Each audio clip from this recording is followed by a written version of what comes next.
আসসালামু আলাইকুম রহমতুল্লাহ। দেশ এবং প্রবাসে যেখানে আছেন প্রীতি এবং শুভেচ্ছা নেবেন। আশা করছি সবাই ভালো আছেন এবং সুস্থ আছেন। আমাদের দীর্ঘ 15 বছরের স্বৈর শাসনের অবসান হলো বাংলাদেশে।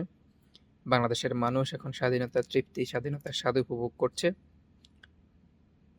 আসলে এটা যেমনি আমাদের জন্য খুশির খবর, তেমনি একটি সতর্ক বার্তা রয়েছে। স্বাধীনতা অর্জনের চেয়ে রক্ষা করা কঠিন।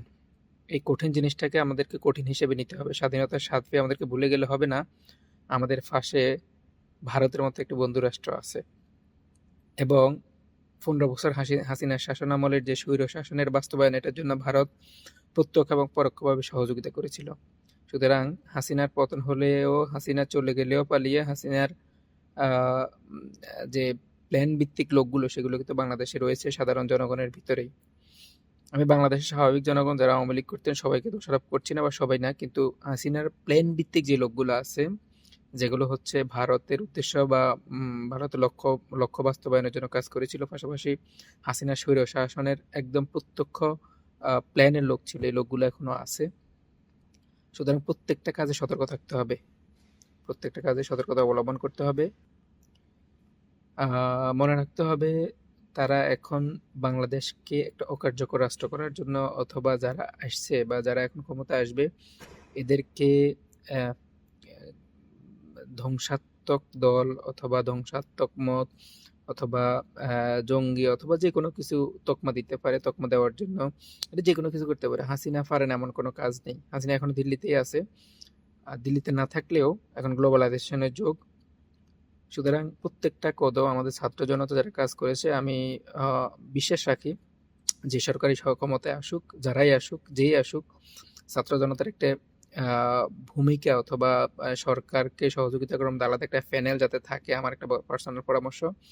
আর যারা অতি আবেগী হয়ে কিছু করছেন বা জ্বালাও পোড়াও বা কোনো কিছু করার চেষ্টা করছেন, তারা কিন্তু পক্ষান্তরে ওই ওই লোকগুলোকে সুযোগ করে দিচ্ছেন প্রচারণা। আপনি গত কয়েকদিনে ভারতীয় মিডিয়ার যে খবরগুলো আছে, সেই খবরগুলো লক্ষ্য করলে বুঝতে পারবেন ওরা বাংলাদেশকে নিয়ে কতটা কনসার্ন। এবং ওদের ওদের যে বড় ধরনের একটা ধাক্কা ওদের লাগছে, এটা ভারতের মিডিয়াগুলো দেখলে বুঝতে পারবেন। আমি এনডিটিভির ডক্টর ইউনূসের যে প্রেস ইয়েটা, আপনার সাক্ষাৎকারটা, এটা আমি দেখছিলাম। তো ডক্টর ইউনূস যে জবাবগুলো দিয়েছেন, ওরা মোটামুটি আমার কাছে মনে হয় একদম সমীচীন জবাব পাইছেন, এবং বাংলাদেশের পরবর্তী ভারতের সাথে সম্পর্ক কীরকম হতে পারে সেরকম একটা রূপরেখা উনি ওনার কথার মাধ্যমে মোটামুটি দিয়ে দিয়েছেন। এবং ভারতের যে গুরুত্বপূর্ণ পয়েন্ট, সেই পয়েন্টটা আসলে মানে মোটামুটি ভেঙে গেছে। ভারত এখন এই কারণে খুব চিন্তিত।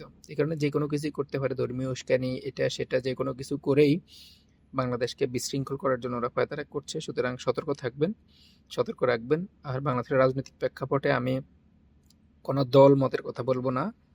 আমি বলবো জনগণের দ্বারা নির্বাচিত যে সরকারি আসুক, তার যাতে জবাবদিহিতে থাকে। অন্যায় অথবা জুলুম অথবা নির্যাতন যেই করুক, যদি সে তার দলেরও হয়, যাতে সে বিচারের আওতায় ইনস্ট্যান্ট চলে আসে।